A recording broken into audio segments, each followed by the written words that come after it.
Breaking news చూస్తున్నారు. కవ్వింపు చర్యలకు దిగుతోంది పాకిస్తాన్. అబ్దాలీ పరీక్ష తర్వాత అబ్దాలీ మిజైల్ని పరీక్షించిన తర్వాత ఇప్పుడు ఫతా అని ఇంకొక మిజైల్ను పరీక్షించింది పాకిస్తాన్.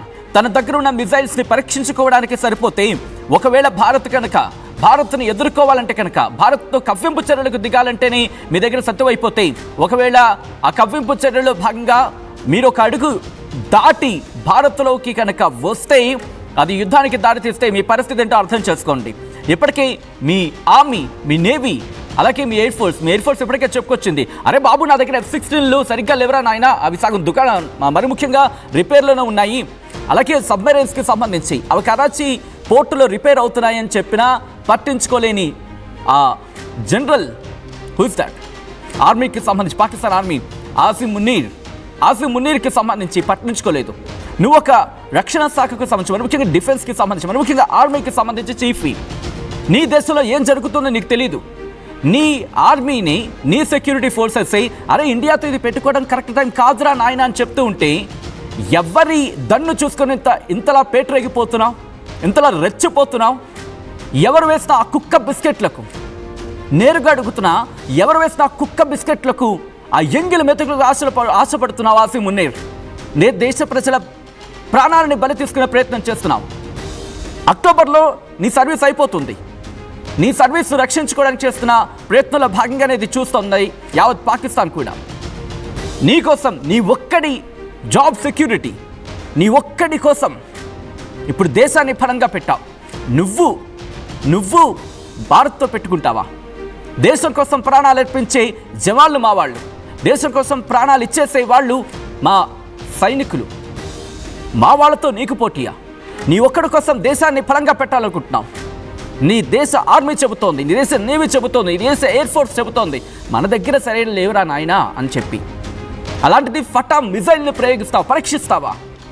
అసలు ఏం పనిచేస్తుందా నీకు? సగటు పాకిస్తానీయుడు అడుగుతున్న ప్రశ్న నీకు, ఫటా మిజైల్ని ఎందుకు పరీక్షిస్తున్నావు? తుప్పు పట్టాయనా, పనిచేయట్లేదనా, అనుమానమా, డౌటా? ఇలా అనేక క్వశ్చన్స్ రైజ్ అవుతాయి. మా ప్రతినిధి మధు అప్డేట్స్ అందించేందుకు సిద్ధంగా ఉన్నారు. మధు దగ్గరికి వెళ్ళే ప్రయత్నం చేస్తున్నాను. మధు, ఫటా మిజైల్ను పాకిస్తాన్ ప్రయోగించడం వెనకాల ఆంతర్యం ఏంటి? నిజంగా కవ్వింపు చర్యలకు దిగాలని అనుకుంటోందా, లేకపోతే యుద్ధంలోకి దిగాలనుకుంటోందా, లేకపోతే ప్రగల్భాలకు మాత్రమే పరిమితం అవుతుందా? ఎగ్జాక్ట్లీ. ఆల్రెడీ ఇరాన్, రష్యా ఒకవైపు ఏమో యుద్ధం జరగొద్దు, చర్చలకు సిద్ధంగా ఉండాలి, కవ్వింపు చర్యలకు పాల్పడొద్దు, అనవసరంగా భారత్ ను రెచ్చగొట్టొద్దు అంటూ పాకిస్తాన్ నేతలకు, పాకిస్తాన్ ప్రభుత్వానికి హితవు చెప్తా ఉంటాయి. ఆల్రెడీ ఇరాన్ కి సంబంధించినటువంటి విదేశాంగ శాఖ మంత్రి అక్కడికి వెళ్లారు. ఆయన తరఫు నుంచి ఆయన మాట్లాడి వారికి నచ్చజెప్పే ప్రయత్నం చేస్తా ఉంటే శనివారం ఏమో అబ్దాలీకి సంబంధించినటువంటి ఒక బాలిస్టిక్ మిసైల్ క్షిపణిని వీళ్ళు ఆల్రెడీ పరీక్షించారు. దాని రేంజ్ వచ్చేసి 450 కిలోమీటర్లు. ఈ రోజు ఏమో ఫటా అనేటువంటి మరొక మిసైల్ టెస్ట్ నిర్వహిస్తా ఉన్నారు. దాని రేంజ్ 120 కిలోమీటర్లు. అది కూడా ఇండస్ ప్రాజెక్ట్ ఏదైతే సింధు నదీ పరివాహక ప్రాంతం ఉందో అంతవరకు దాని రేంజ్ ఉన్నట్టుగా గుర్తిస్తా ఉన్నారు.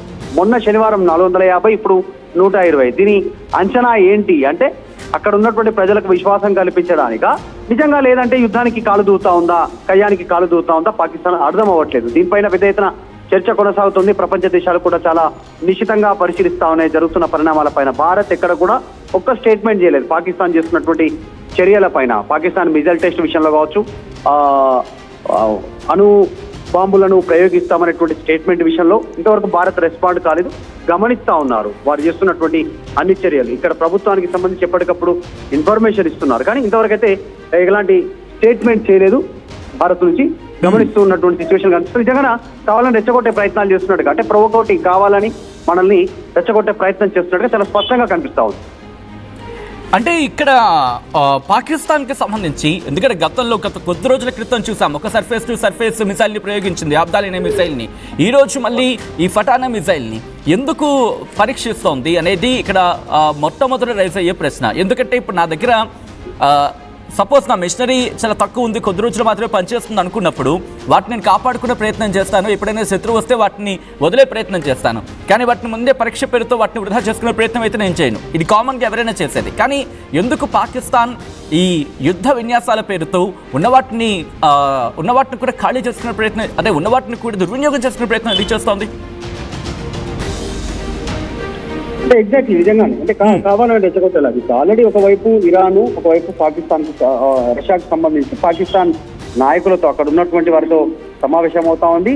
నిన్న కూడా పాకిస్తాన్ ఈ మిజైల్ టెస్ట్ కంటే ముందు అక్కడ ఉన్నటువంటి ఆల్ పార్టీ మీటింగ్ నిర్వహించింది. అక్కడ ఉన్నటువంటి ప్రభుత్వం అన్ని చాలా స్పష్టంగా ఇప్పుడు జైల్లో ఉన్నటువంటి ఇమ్రాన్ ఖాన్ ఏదైతుందో ఆ పార్టీకి సంబంధించినటువంటి రిప్రజెంటేషన్ కూడా ఈ నిన్న మీటింగ్ లో జరిగింది. కానీ అంతా తెలిసే కావాలని కవింపు చర్యలకు పాల్పడుతున్నట్టుగా కనిపిస్తా ఉంది.